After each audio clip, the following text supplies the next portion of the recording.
Anyone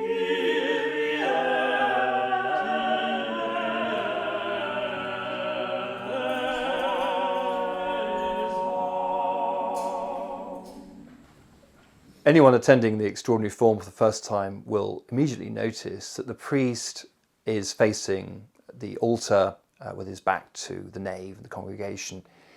He's facing towards the tabernacle, the crucifix. We call that a worship ad orientem, towards the east, because in its origins, churches were arranged so that when the priest faced the crucifix, that he was facing the east. But even today, that crucifix represents liturgical east. Formerly, it was believed that in the early church, the priest usually faced the people over the altar, as he does in the ordinary form. But more recent scholarship, notably by Father Michael Lang, has shown that the situation is rather more complicated than that. There are many churches which have been excavated which show that the priest actually faced east with his back to the nave. On those occasions when the priest faced into the nave, he was still facing east because the church was arranged in that direction.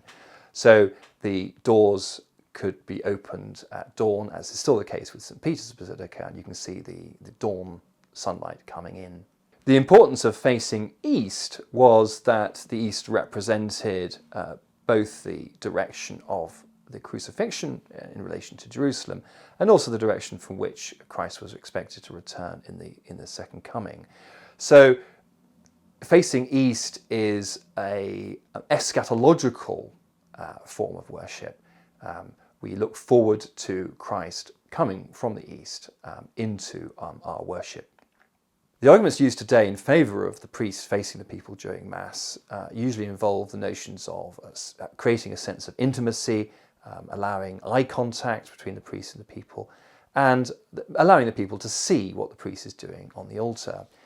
In fact, those arguments wouldn't be applicable in the early church, especially in the great basilicas, where we know that the priest faced into the nave, because the people in those enormous churches wouldn't have been able to catch the priest's eye. The priest was in any case praying with his eyes lifted upwards, as were the people. That was the ancient form of praying.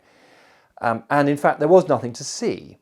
In the earlier centuries of the church, the ceremonies which we see in the extraordinary form, and indeed in the ordinary form, at the altar, they hadn't yet developed, and the priest simply stood at the altar saying the prayers. The priest faces the same direction as the people, and in doing so represents the people in going up to the altar on their behalf and offering sacrifice to a third party, God. He's not offering a sacrifice to the people, he's offering sacrifice to God on behalf of the people. In fact, the people are united with him in that direction of worship, in that offering of the sacrifice. So it's not something which divides the priest from the people, it's something which actually unites him with the people.